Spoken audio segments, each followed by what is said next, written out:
All right. Well, hi everyone. It's so exciting to see everybody here, and we're gonna start right on the dot, but I know we might have some folks joining in the next minute or two. My name's Lynn Stillings. I'm here with Head On Abby. We are the Ashinaga USA team. Joining us today also is Luisa Duarte Silva, who's been advising our work since the inception of Ashinaga USA in 2014. We have many friends of Ashinaga, some board members. Most importantly, we have many of our students and our graduates joining today. Um, as most of you know, the Ashinaga USA, we have a two-pronged mission. And first, we select brilliant students like the ones who are here today from countries across sub-Saharan Africa, and we advocate for them to receive full scholarships at US universities. And we are very proud that we're very good at that part of our mission. The second part of our mission is to help these amazing individuals who hit the ground running at university. They're very successful students. The second part of our mission is for them to have the opportunity to return to their countries and their communities with important jobs and leadership positions. And it's in this part of our mission, the second part of the mission, where we need your help. And I'll ask Louisa to give a quick overview of our goals. Yeah, so we're really quickly, we're hosting this webinar series, and we've had a few and have amazing ones planned coming up in all different areas of interest. We're hosting these webinars to try to build a network of professionals in Africa and in the diaspora in the US that can spread awareness about our work, connect with each other in all different ways that might be useful to them, and connect with the graduates, with our graduates and our students, whom we call scholars, that are now at without university. holding yourselves, without We're holding yourselves, looking for opportunities. Am I echoing somehow? We're looking for opportunities for to build a network of professionals that can help our scholars and our graduates in different ways. What we hope we get from these several networks at these webinars is mentorship. We would love to find professionals that offer to be mentors to our students and our graduates, and internships. Internships on the continent are, or in the US, but internships on the continent are something that we would be really grateful. Ashinaga requests that our students do at least one summer internship on the continent, but we will pay for their costs if they can do more. So we're hoping that mentorship and internships come out of these webinars, because we want our scholars and our graduates to remain connected to the continent as much as possible throughout university. And we want them to immerse themselves in American culture, but also preserve their the love of their heritage and the pride in their heritage, so they can distinguish the good and the bad of the culture that they're living in for 4 years. Sadly, these years there's a lot more bad than good, but we hope this is going to be temporary. Either way, we want these students to always uphold their heritage and stay connected to the continent, to their countries and their communities. So if you would like to be an inspiring mentor, or think of possible internships within your companies or other companies you might know, please get in touch with us, get in touch with Lynn or Heran, and we will make it happen for the students. So thank you all for being here today.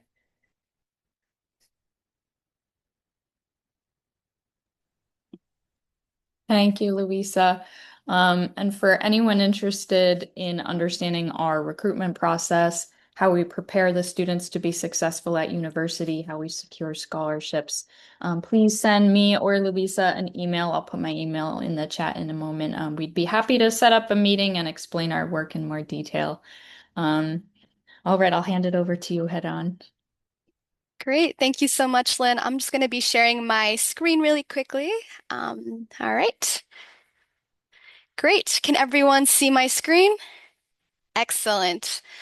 So we're very excited to present the African Success Stories webinar series, the Global Skills African Impact Journey to Investing in the Continent's Future at the Africa Finance Corporation. Um, I would like to thank our board of directors for putting together this webinar series and for their relentless encouragement. We'd like to also acknowledge Darren Shaw's support in spearheading the 2026 webinar series and connecting us to our esteemed keynote today. I would like to quickly ask our students our Ashinaga scholars and graduates to wave to the group and to add their names, emails, LinkedIn, and areas of interest in the chat.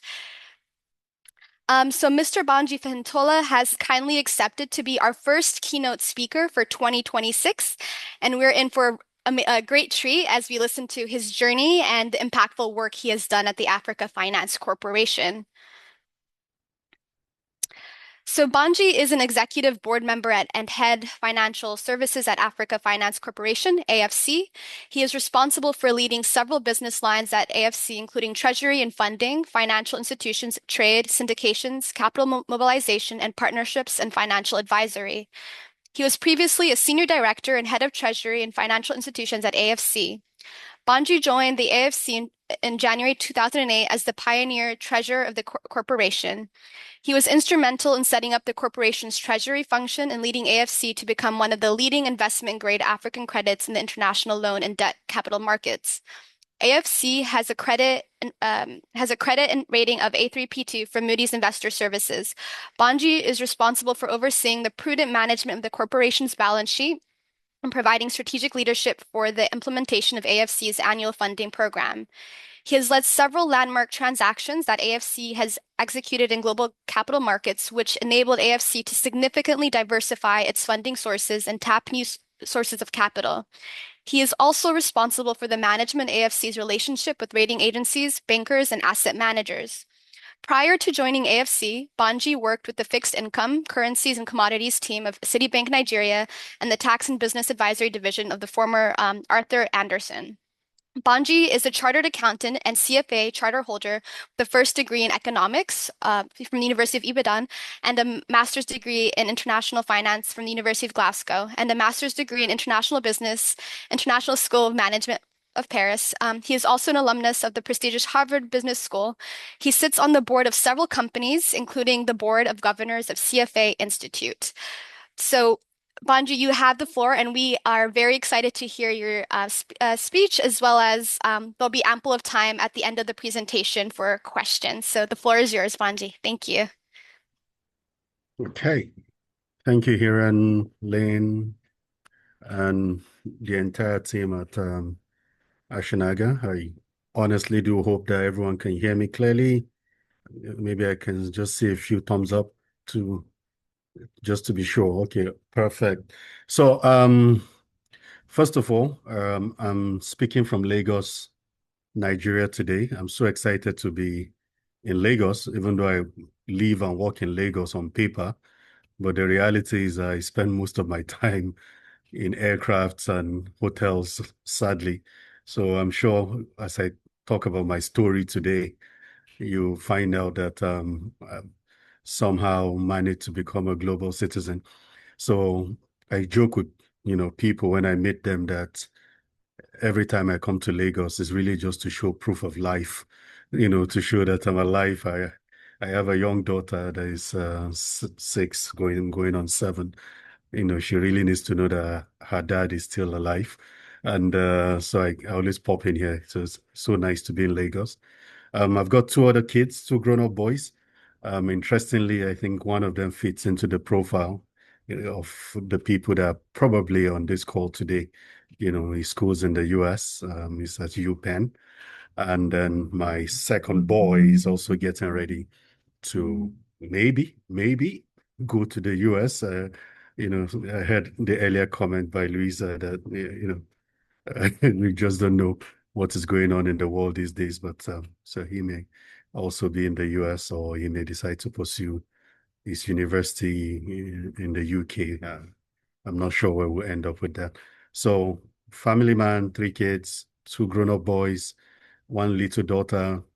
I call her my pension baby. So unfortunately, I can't retire because she's so young. So I have to use all my pension savings to take care of her. So, but great. Look, I think I just want to divide our conversation into 2 segments.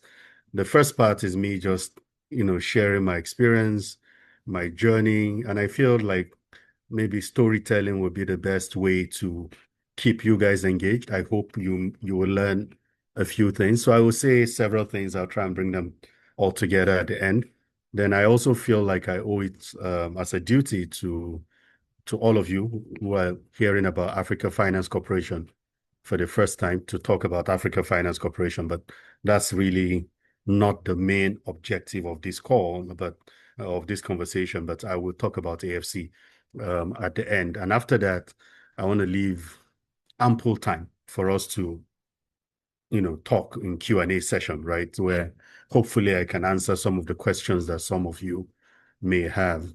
So let's talk a little bit about me. I usually don't like doing it, but I will do it today.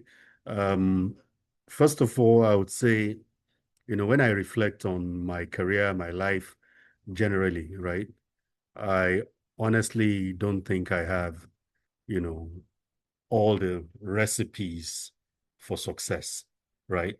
So if they just gave you a blank sheet and said, oh, this is this person, these are the attributes of this person as a kid, blah, blah, blah, what are the probabilities that this person will be successful in life? I suspect most of you will say, ah, nah, it's never going to happen. The odds are stacked against this profile, right? And I want to start from there because maybe some people may feel like, oh, maybe my life, my background, my days, is already working against me. What I'm trying to say to you is that a lot of times in life, you create your own opportunities. And I'll try and say that with my story, right? So what do I mean? My dad was a banker, right? Great guy. So, but he was really just a normal banker, nothing super exceptional, right? My mom was a teacher all her life, right? So again, so I grew up from a family of you must do your homework and all that, and quite disciplined. And I was born in a town, for people who know Nigeria, called Maiduguri. Now, Maiduguri is in the northeastern part of Nigeria. I haven't been there since I left as a 4-year-old kid. But, for people who know Nigeria and maybe follow some of the negative news, you've heard Boko Haram, you've heard all those kind of stuff. That's really where, all those things happened. So, born in Maiduguri, I grew up in a town near Jos. Jos is in Plateau State. It's also the northern part of Nigeria. For people who don't know Nigeria, you only know Lagos. You hear Lagos, Abuja, and you think that's Nigeria, right? So I grew up in that part of the country. Went to a public primary school, public nursery school, if I recall. And by some stroke of luck, I kind of went to a secondary school called Baptist High School, Jos. It's a missionary school. So that was my first encounter with what I would say a bit of international exposure, because again, this was run by Southern Baptist Convention, right? So we had lots of American teachers, taught us religious stuff, taught us sports, started playing basketball because of that, and fell in love with American culture and all that. So that was Baptist High School. And by the time I was 15, 16, I decided, I really wanted to run away from home.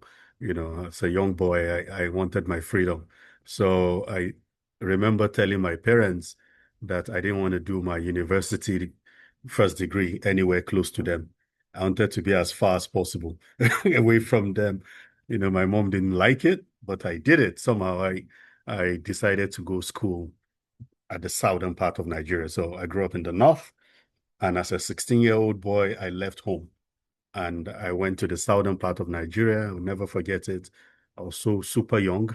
And I just I didn't even know what I was doing, but I just knew that I wanted to be away from home, and I left. So I started my life as a 16-year-old guy at University of Ibadan. So now University of Ibadan, things are now beginning to look good, right?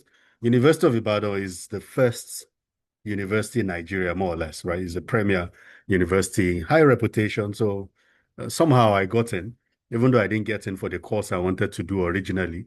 I wanted to study economics because I always wanted to be a banker. But again, my scores were not that great. I got into geography, but somehow made a transition in my second year to economics. And of course, went through that and finished my first degree from University of Ibadan.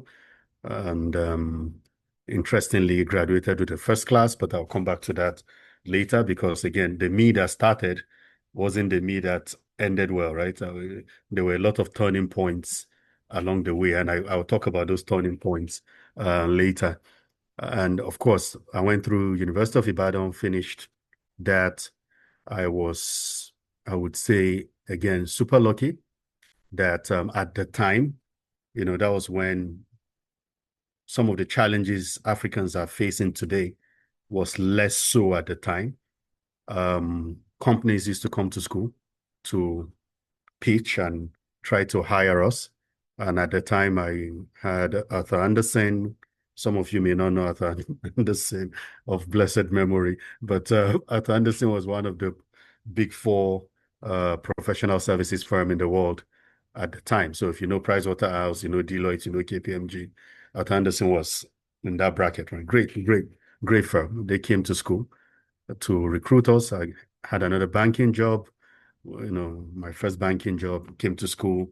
I had no clue. We just sat down, we saw guys in fancy suits and we're like, hey, I want to do this. I also want to do this. And we applied and somehow I got a job and then started my career in banking. The first year I did it in banking, then moved the second year to Arthur Anderson. And I was in the tax and business advisory team. And I think, again, when I talk about turning points, I think Arthur Anderson, again, was one of my turning points. And I'll talk to those turning points later. I knew I always wanted to do banking. So Arthur Anderson was consulting, right? And more importantly, it was tax. Not really quite what I wanted. Unfortunately, I mean, we all have to pay taxes in life, right? So maybe if I knew better, maybe I should have just stayed in taxes and all of you will be my clients. But I got bored in taxes and I left. And I thought that the best way to make a transition to banking, at least the kind of banking I wanted to do, which was global markets, was to go for a degree offshore. So I went off to Glasgow. I did University of Glasgow, studied international finance. Again, graduated with a distinction, top of class, which was great. And then from there, I got hired by Citibank, which we all know, right? I got Standard Chartered Citi and some of the global banks wanted me to work for them. I picked Citi. I wanted Standard Chartered, but I ended up picking Citi, which is so funny in life, right? You wanted this, but you ended up somewhere else. But again, when I look back now, I'm like, oh, this was the best thing that happened to me. Just by some stroke of luck, I picked the Citibank job on the last day that the offer was expiring because I was negotiating with Standard Chartered. I wanted Standard Chartered and I wanted a higher pay. And the amount of money we're talking about today, I'm so embarrassed to talk about it. It was just a small difference between the two. And Standard Chartered was like, oh no, we're not going to match it. Oh, we're already overpaying you, all that stuff and all that stuff. And I was like, if you guys don't match it, I'm going to take competition. They thought I was joking. And on the final day, I took the competition, which turned out to be Citi. And I started my career in global markets. So I joined. I loved it because that's what I wanted to do. I started trading. I first started in what is called ALM, Assets and Liabilities Management. So managing the balance sheet of the bank, local currency and foreign currency. Then from then, I started trading securities, right? T-bills and bonds and whatever it was. And then moved on to be an FX trader. So I was trading FX for the bank as well. So I was a currency trader for the bank as well. And then I woke up one day as a currency trader. Look, I say to people that sometimes as a trader, you don't have a soul. The only thing that drives your soul is money, right? So you love the money, you love the bonuses, which I did. I'm not saying I didn't like it. I loved it. But sometimes I felt like there was a bit of an emptiness. And the emptiness for me was that I felt I didn't really have a connection with clients. I had connection with my Bloomberg screen. I had connection with financial markets, what's happening to price and all that. How do I take a position? How do I make money? Made money, lost money, all that. But I didn't have a connection to people. And that was a missing link for me. And so I woke up one day and then I walked up to my boss and I said to my boss that, look, I want to leave trading and I want to move to sales, which is the treasury sales side and the derivatives and structuring side of things. And I remember my boss saying to me, why do you want to do that? Because if you do that, that could affect your bonuses. And I'm like, yeah, I know, but that's the price I'll pay to build relationship with clients. And I really want to build a relationship with clients. Now, that's really what I wanted to do. So I moved on to that side of the business where I was now heading what we called at the time treasury sales and derivatives marketing. So that was client facing. And the reason why this is important in the story is because that's really what gave me my current job. It was just when things are aligning for you. And when I say sometimes you create your own opportunities, it's just little decisions you make here and there that actually add up eventually to create an opportunity for you. So 2007, I was sitting at my desk at Citibank, and my boss walks in with a file. We had just gone for a meeting, and he asks me, "Oh, are you busy?" I'm like, I can. Oh, what is it?" And he says, "Oh, there's this new entity. They're called Africa Finance Corporation, that they're just about starting operations, and they have $1 billion of cash, and they want us to help them manage the cash. Are you able to do that?" So I'm like, "Oh yeah, give me the file." I looked at it, read it, and I'm like, "Oh, $1 billion of cash." Mind, I was so young. I mean, I was a pretty young guy at the time. I probably was in my 20s. I can't remember. So I was really young, either early 30s or late 20s. And I'm like, okay, I'll do this. Let me have a look. So I looked at it. And so this was an organization that was starting off around November 2007, early 2008. And then I decided, okay, this $1 billion of cash, I was almost like their portfolio manager, right? Managing that cash, investing it across the world. And I used to come visit them twice a week to give them like a portfolio report and discuss the strategy and all that. The CEO then was ex-Citi. The CFO then too was also ex-Citi. And remember, I am Citi at the time, working at Citi. And I remember coming in one evening, we had a meeting and we finished the meeting. And then the two of them kind of ambushed me. I mean, we're all great friends today, and said to me that, "Hey, young man, why are you doing this from outside? Why don't you come join us and do this from inside?" And I'm like, really? No, no, no, I'm not doing this. I'm not taking startup risk. I mean, I loved the comforts of Citibank, big global bank, amazing. Yeah, everything was nice. Promotion was coming, bonuses were coming, everything was great. Why would I leave that to join a startup? And I'm like, no, I'm not gonna do this. I'm not gonna do this. But eventually, I went back, spoke with my friends. We came up with some imaginary wish list, that would never be accepted and all that stuff. And then I had the conversation, and somehow we managed to reach an agreement with AFC. And that's how I joined AFC as the pioneer treasurer of AFC. And I was like, oh, well, if it doesn't work out, I'll go back to Citi. And it's almost how many years now? Almost, I can't count. I've lost track of how many years I've done here, but certainly a long time, since 2008. And I'm still here doing a lot of work for AFC. And during that time, I've watched this organization grow from $1 billion that we started with to $20 billion today over this time. And of course, with significant impact on the continent, $50 billion to Africa's GDP, more than 7 million jobs, avoided a lot of CO2 emissions around the continent. And we've lost track of how much value we've added to the continent. And I think that's important because, why am I still here today is because we're still doing that. And there's still a lot of work for us to do as AFC itself. Now, I came in through AFC as a treasurer, went through the ranks, more or less, became treasurer, And when, hired people, built new businesses, and all of a sudden the growth that we have, the rating that we have, international capital market, and somehow built a profile today that I would say is a global profile, from Africa and almost everywhere around the world. Kind of, if you mention the name, people know the guy. And of course, that's important because a lot of people feel like if you are operating from inside of Africa, maybe you may underachieve. And I hope my life has kind of demystified that.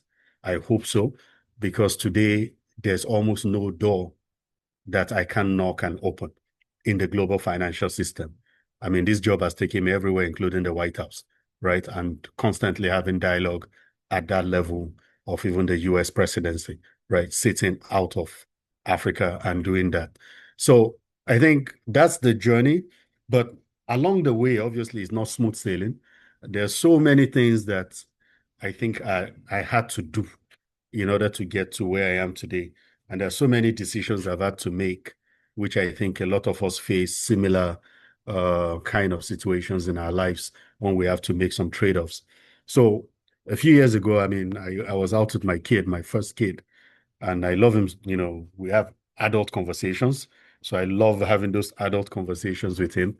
And he's doing excellently well. I tell people that he's going to be a far better banker than I am. I have no doubts in my mind about that. But I asked him, I said to him that, hey, you're doing so well, in everything. That can you please tell me your turning points? So for me, I wasn't a serious guy originally in life. I tell people that I was one of those people that, I didn't even understand that you had to study to pass an exam. I just showed up. I would just show up, say we have an exam. Okay, that's fine. We show up and whatever we remember, we write. The ones we don't remember is okay. And I was very happy to be average. I was honestly very happy to be average. I didn't have a problem with being average growing up. The first turning point in my life, believe it or not, was a kid. I was in a basketball team when I was in secondary school, right? Junior basketball team, not even the senior one at this point in time. Had my basketball coach was Mr. Robertson, American guy, great guy, and we had the basketball training that morning.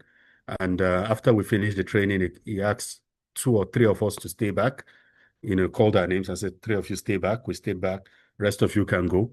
And then he said to us that, oh, the reason why I asked you guys to stay back is because I've discovered that you guys are doing poorly in your academics. You spend all your time playing basketball. So effective today, you're out of the team. Go and fix your grades. And when you fix your grades, you come back to the team. And I remember weeping. I actually wept as a kid. I wept and wept. I just could not believe that my life was over, that I was out of a basketball team. And then I went back for the first time in my life, I studied. And Mr. Robertson was teaching us business studies then. And the grades used to be 60 for exam, 40 for continuous assessment or something like that. I did this guy's exam that year and I had a perfect score, as in 100%. And I remember Mr. Robertson calling me the following term to say, what the hell happened to you? You can score 100%. And I'm like, oh yeah, I can when I want to.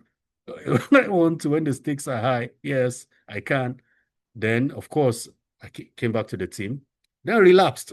I went back to my casual life, blah, blah, blah. Okay to be average, until my second to the last year before I got to my final year in secondary school. Another turning point. The youngest girl in my class and also the smallest girl in terms of size, height. She was the smallest. So we all looked at her like our baby, right? And then every end of term, they will call top 5. I was happy to just clap for them. They give them awards. We're like, hey, well done, well done, well done, well done. You guys are doing great. Clap for them. And then she asked me that, what was your position? She asked me, what was your, final grade, final position? And I think I'd come maybe 23rd or so, either 16 or 23rd. One of those 2 numbers resonates in my mind. And I was so proud. I was so proud of it. I came 23rd. And she started laughing. She laughed and laughed and laughed and laughed and laughed. She almost died of laughter. And I'm like, why are you laughing? Why are you laughing? She said, look at you. Are you not ashamed of yourself? And I'm like, ashamed of what? It was like, you were like 23rd position and you're so proud of being 23rd. I'm like, yeah.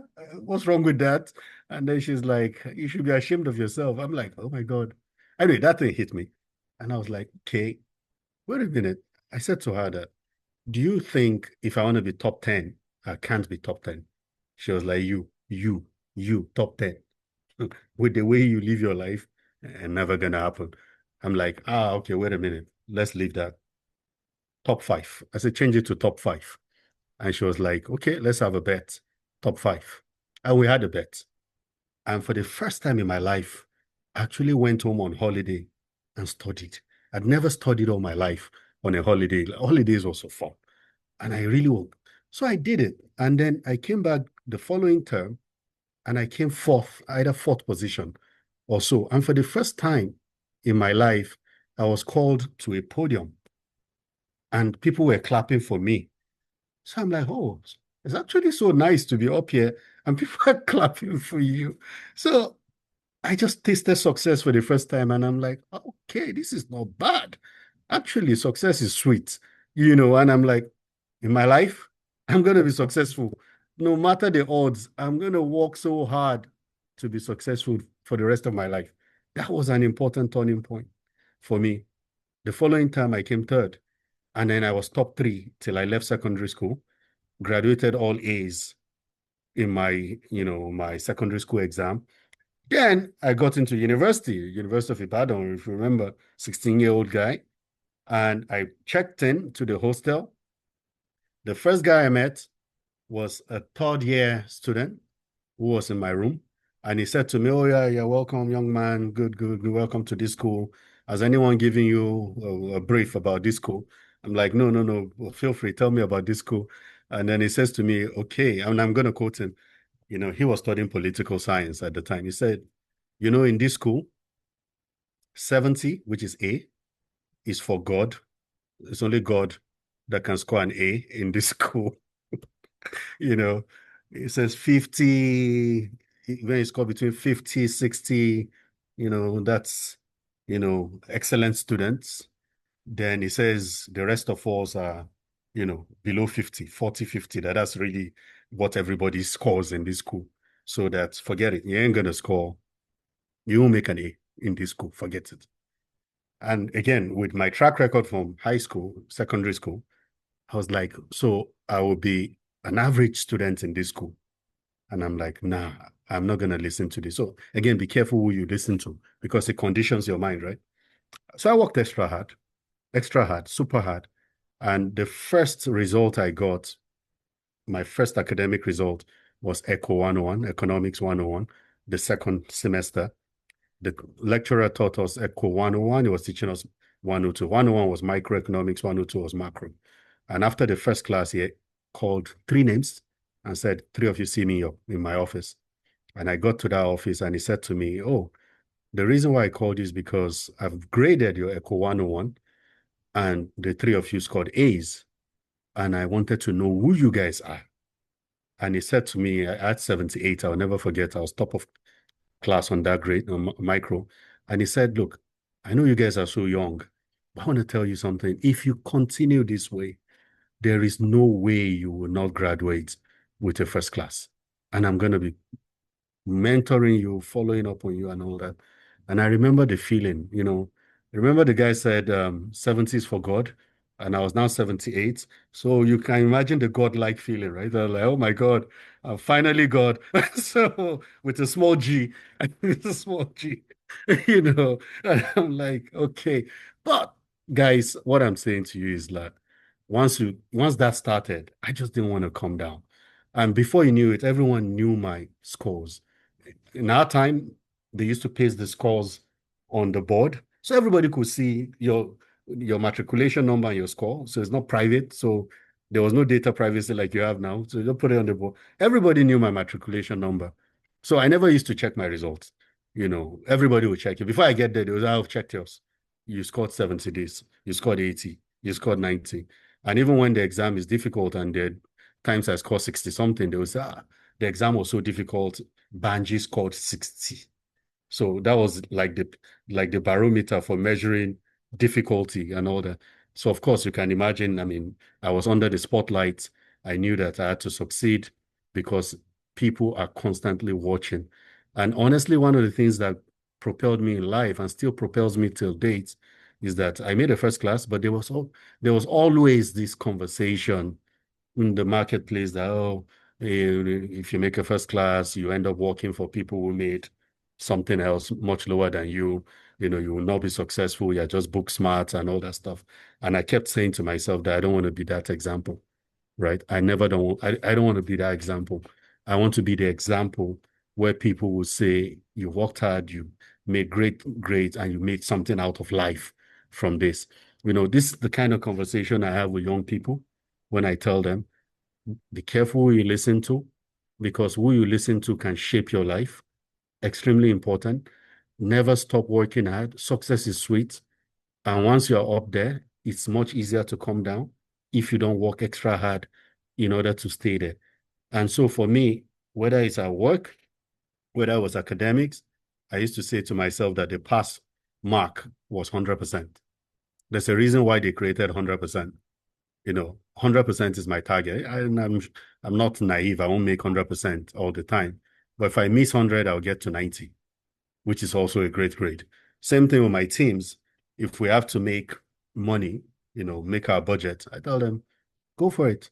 If we don't make it, we'll be so close to it. So always walk with that spirit that was the next thing, you know, what can I do? And I think that's what has propelled me.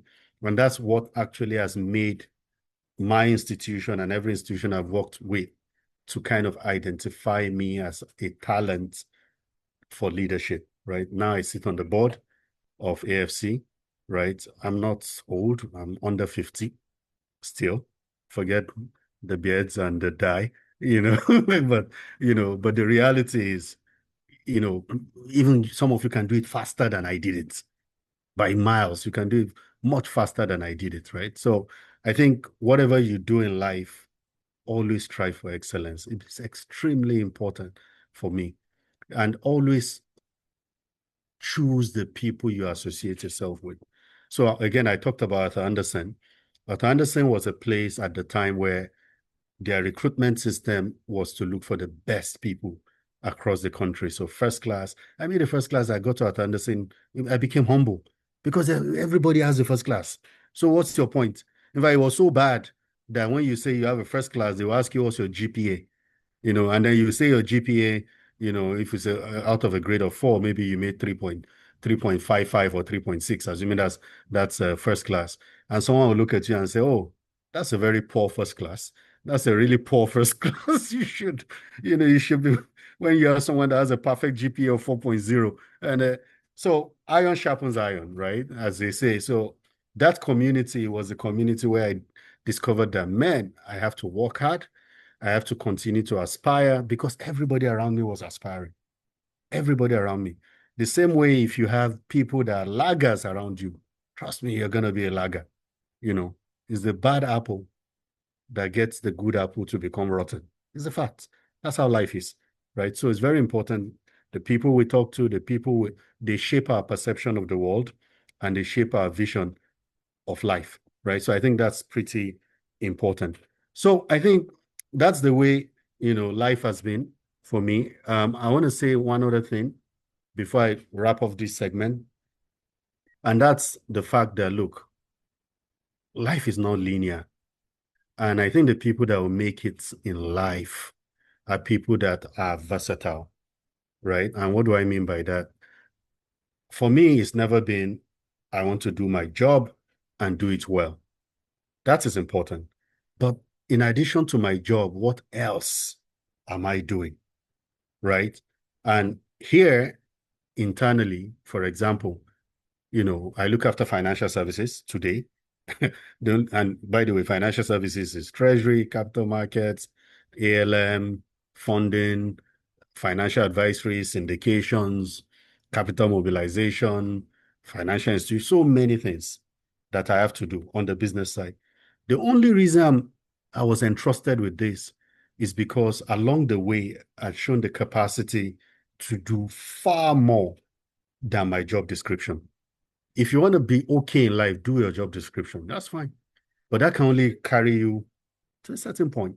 Beyond that point, what takes you further is what you're doing outside of your job description, right? So I figured that out early in my career.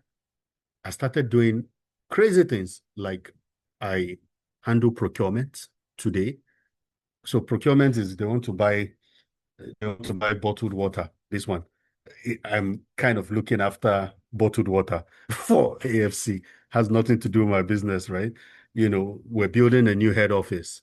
I decided I'm going to head the committee for head office. So I'm interfacing with architects, builders, learning new things, designers, some of them global brands, completely out of my scope of my work. We're doing a big conference. I'm leading the organization. So I'm interfacing with media people. I'm doing all sorts of funny things. But, I tell people that when I was doing all those things, I'm volunteering for all those things, is to prepare me for the future. Because in the future, all those things come together to create a rounded you as a human being. So the point I'm making is not just what you doing it well. Do as many things as possible because it makes you a complete person. Similarly, volunteer for society, extremely important. So the other aspect of my life, which I haven't talked about, is my involvement with the CFA program, right? When the bio was read, it was mentioned that I'm on the board of CFA Institute. And I think the importance of that is I started volunteering to develop local capital markets in Africa, which I'm hoping that when some of you do come back, you will be beneficiaries of the work that we've done, and you will do even more than that to deepen the capital markets here, because we all have vested interest to have a deeper capital market. So the CFA thing, we were looking for CFA charter holders in Nigeria to set up a society. We couldn't start one. This was 2012, 2013. We needed 50. Nigeria didn't have 50 CFA charter holders in 2013. We didn't have. Eventually, we got to 50. We started a CFA society. They were looking for leaders, volunteers to run the society. I put my hand up, joined the board of that society. I was the treasurer of the board at the time for 4 years. After the president finished our term, 2 terms of 2 years, so 4 years, there was a leadership transition. And somehow I became the president of the CFA Society in Nigeria. Again, volunteering in society. And I think it was unpaid, fully unpaid. But trust me, open doors. He opened doors all the way to the presidency, right? I was having meetings with the president and all that because I was a CFA president. And of course, I did that for 4 years. And after those 4 years, I decided, you know what, anything CFA, I'm done. I'm not doing CFA volunteering anymore. 8 years of volunteering, I was done.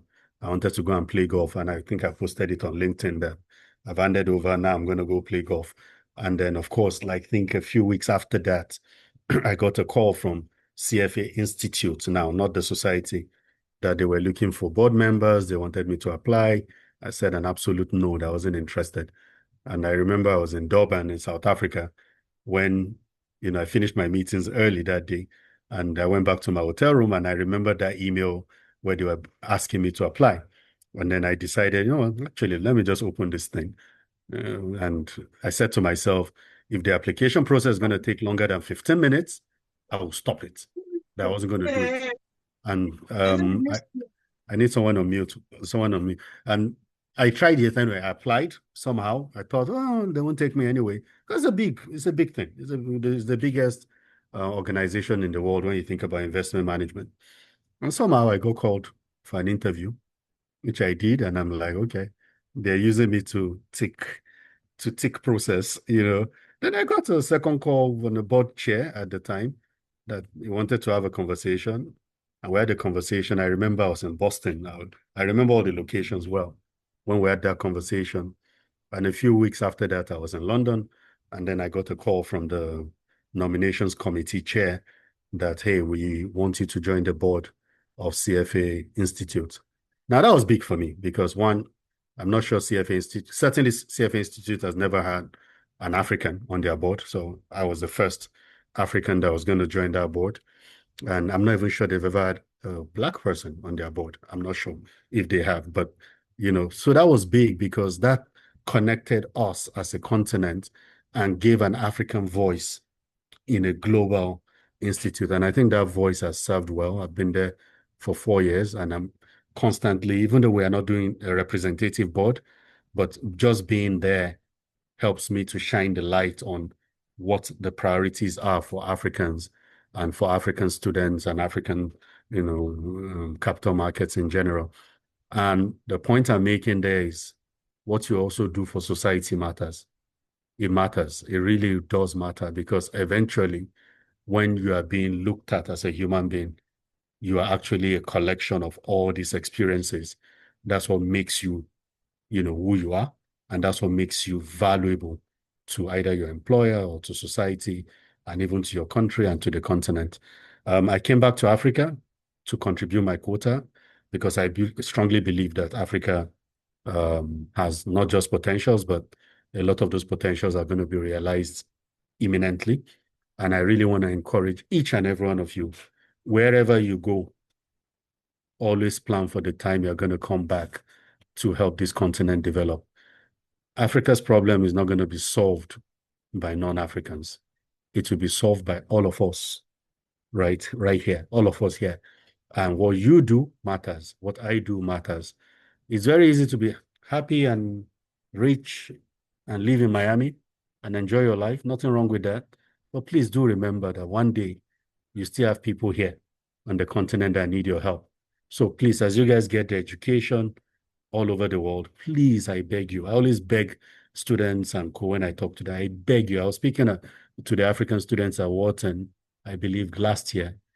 I virtually almost wanted to kneel down to beg them that please, when you are done, remember that Africa needs you. And I want to say to all of you that Africa needs you. At some point, some of us will leave, but we have to hand over the baton to you guys. And you guys are the ones that will carry the torch and ensure that Africa, the story of Africa is not that of potential, but it's actually that of something that has been realized for all of us. The youngest continent on earth, we have to do something about it and ensure that people have the right opportunities. I will just talk about AFC. Don't worry about the slides, guys. Let me just mention quickly about AFC. So AFC is Africa Finance Corporation, right? We're a multilateral development bank.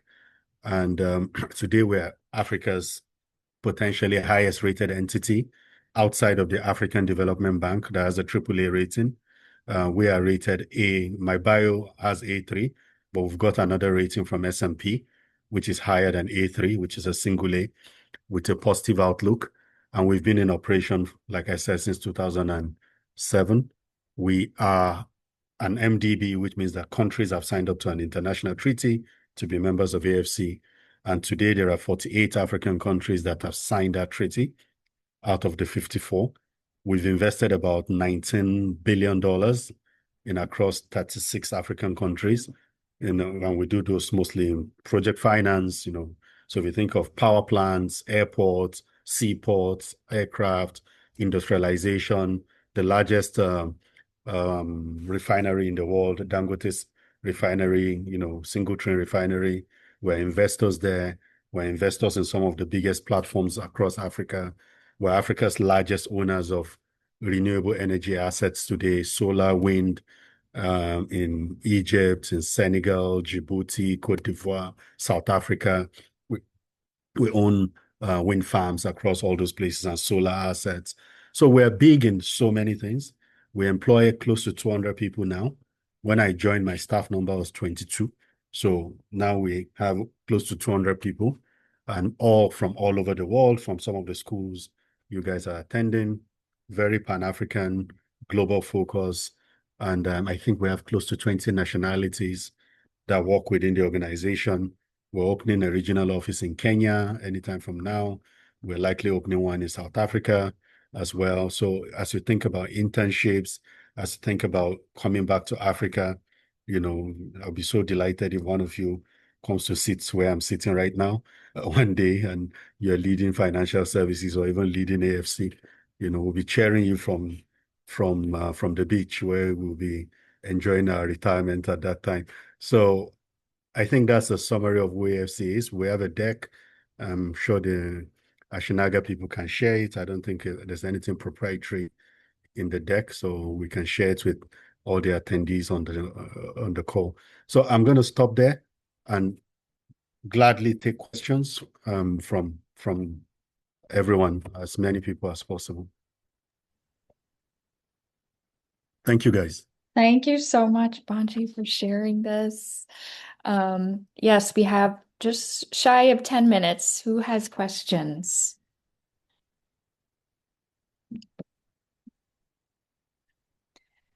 All right, we see some hands going up. Let's start with Zainab and then Ezra. Hello, sir. First of all, I want to say thank you so much for your talk. There are many parts where I could relate, as well as not really relate, but I got inspired. But when you talked about your life, it was really inspiring. My question isn't really intricate, and I don't think it's probably going to be the most intricate question here today. But I just wanted to ask, you said success is sweet, and I do agree, but I find it hard to think about life outside of school and school. Well, school we have, structures. Like I know what to do to pass. There are rules, you have to follow them. There is strategy, but in life, there's so much uncertainty. There's so much that could go wrong. There's just so much you don't know. Any day your business could fall apart, or any day some law could be made in politics that could just break down everything you worked hard for. So my question is, how do you deal with that when it's so different from school? School is like there is certainty in school. I know that in school I will be safe, but what about life? Life is so. Okay. So that's called, sadly, it has a name. It's called adulthood, right? So, so that's the sad part. We're all going to become adults and we have to deal with life, unfortunately. And there's no formula. I wouldn't say there's a formula to say this is what you need to do. It's really about you understanding yourself, understanding your values, and understanding, the critical, the bedrock of your life and what makes you, to thrive. So that irrespective of where you find yourself, those foundational, those foundations you've built would always serve you right? So I think it's very important for you to embrace uncertainty. I had a conversation with a women group, interestingly, and I'm happy you raised that. I think it was International Women's Day, and I was invited to speak with the women's group. And I said to them that, I would really challenge them to love uncertainty, because within uncertainties, you find a lot of opportunities. So life is going to throw a lot of uncertainties at you. It's always that conversation, is the cup half full or half empty, right? So this is a mindset thing. Everything that life throws at me, I'm like, wait a minute, there must be a lesson here. And apart from the lesson, what opportunities can I create out of this? So I think approaching life with an opportunities mindset always helps. So when life throws, in fact, you should be begging life to throw things at you, because out of those, you really create opportunities for yourself once you take a back step to think about it and process it very well. So yeah, life will not have the same structure as school, no doubt about that. But again, when all these things happen, just clearly always take a pause. Don't be in a rush. Process it and ask yourself, what lesson am I getting from here? And what opportunities do I get from here? And of course, that would always help you. Ezra, I think, who is next? Yes, thank you very much, sir. So I have one question. I heard you said something about investing in social activity and helping our social community. So in the case that maybe you are struggling, let's say at school you're just struggling to be the best or maybe to rise above average, should you consider maybe becoming that best and then after then you go into social activities, or maybe you should do both. So which one should be the case? So in life, again, remember my point on basketball when I was chased out of the team to go and fix my academics. So you know, I agree your academics matter and probably should take priority. But at the same time, we're human beings, right? Your brain and your capacity to do many things, a lot of times we underestimate it, right? If I tell you the number of things I do in a day, even I don't know how I do it. It's crazy. It's just unbelievable, and I know that I will never finish, you know, everything. So I know there's always, hopefully tomorrow, you have the grace to see the next day to continue, right? But the point is, you have unbelievable capacity to do a lot. And sometimes those social things that you're doing actually can reinforce your academic performance, right? And sometimes from the social, you could actually make some connections that are lifelong that can change your life for good, right? So I won't say go and fix this, except you are in a very bad position, that is extremely bad. Then we say, okay, wait a minute, dude, please pack the other things and focus here, right? But if you're not in that scenario where things are completely bad, I would always say you can juggle many balls at the same time. And actually, it builds you.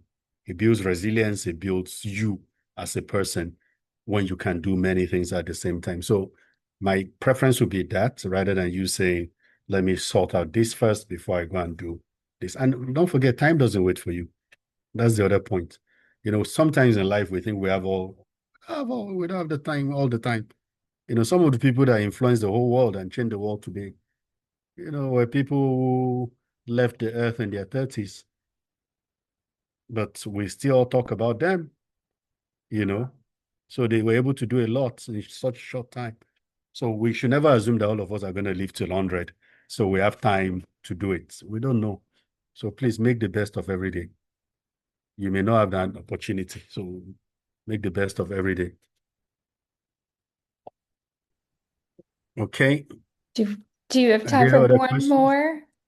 Yeah, go ahead. Okay, I we would have, extend a few. thank you, Yeah. Banji. We have a question from Rachel Metze in the chat. She's a student from Lesotho, and she asks, for someone interested in both economics and finance, what are some of the most important skills to acquire outside of academics?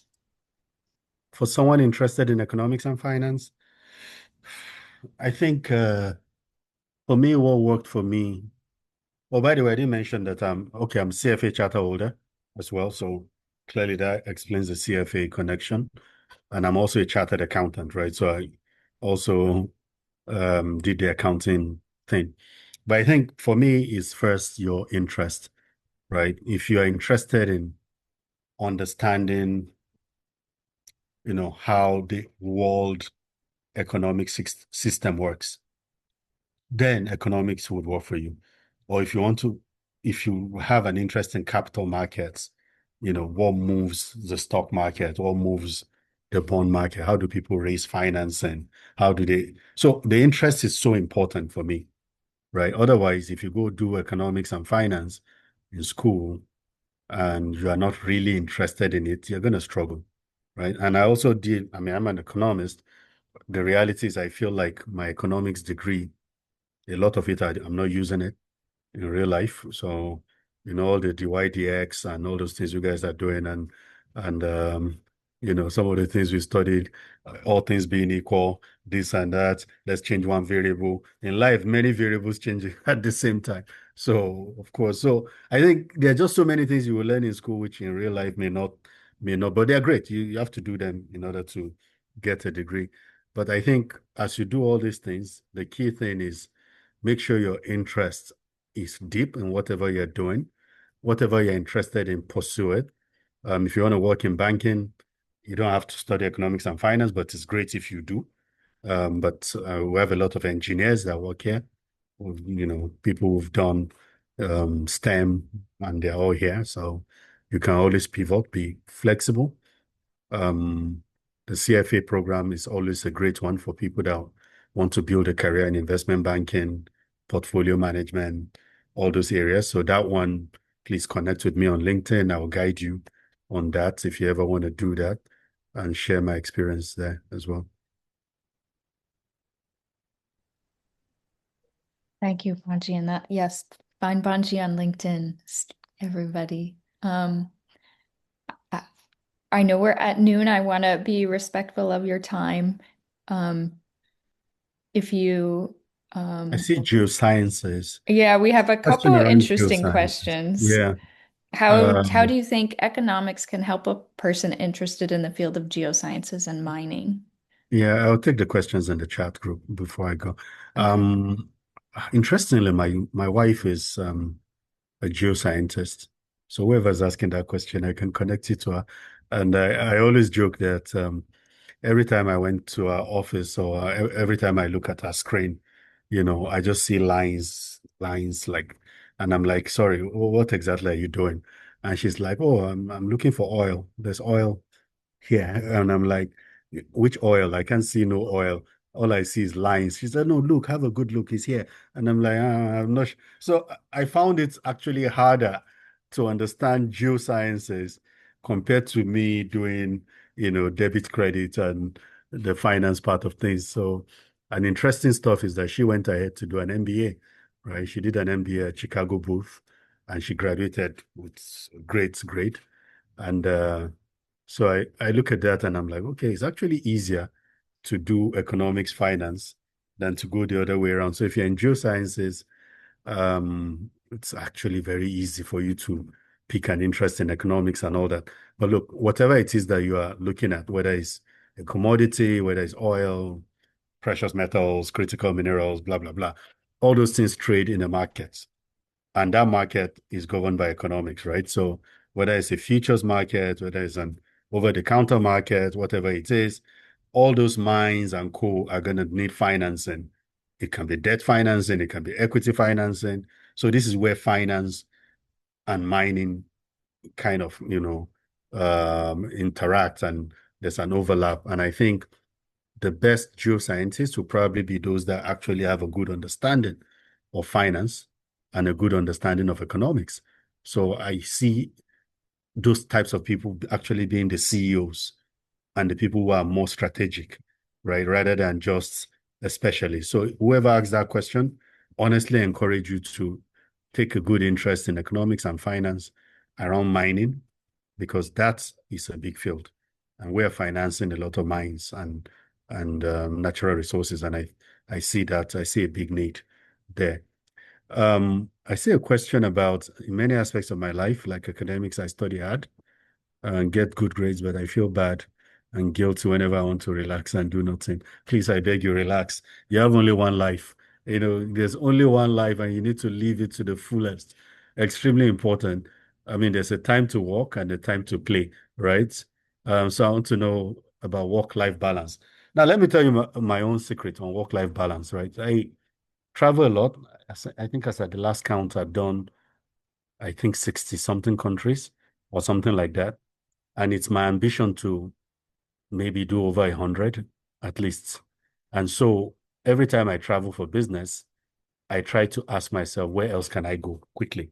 Even if it's for 2 days, just to know a new place, new culture, new something. So it's easy to do that, particularly in Europe, right? So if I'm in London, it's easy to fly to somewhere in Eastern Europe or somewhere else because it's 2 hours, 1 hour, 1.5 hours flight. You can quickly tag along and all that. So, and the reason why I'm doing that is because I don't want to finish this career and say to myself that I really didn't live my life.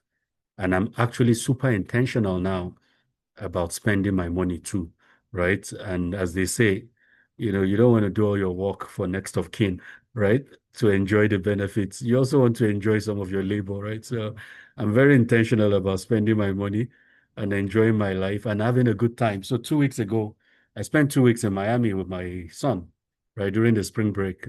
I just said to him, he's in Philadelphia. I said, fly to Miami. Let's meet in Miami. Let's have a good time. We just had a daddy son good time. Now I don't know whether I was the one having a good time and he wasn't having a good time. I'm not sure, but but we certainly had a whole long time where we were just wearing shorts. It was winter elsewhere in New York and Philly, but it was quite warm in Miami. And we just went there, rested, slept. I took time off work. I work a lot, but I took time off work and I shut down. And after those 2 weeks, I felt so refreshed that I said to myself that I would love to do this again. So I'm already looking for my next holiday right? So please, whatever you do, don't feel guilty. Feel no guilt whatsoever. You are not a machine, so you should please enjoy your life and get the balance right. But most importantly, just make sure that whatever you're doing it well. Very important to do that. So whoever posted that, please feel no guilt, man. We're on the same side. I think those were the questions. There's a freelance economics role. I would actually like to talk to that person, the freelance thing, because we do have a research team.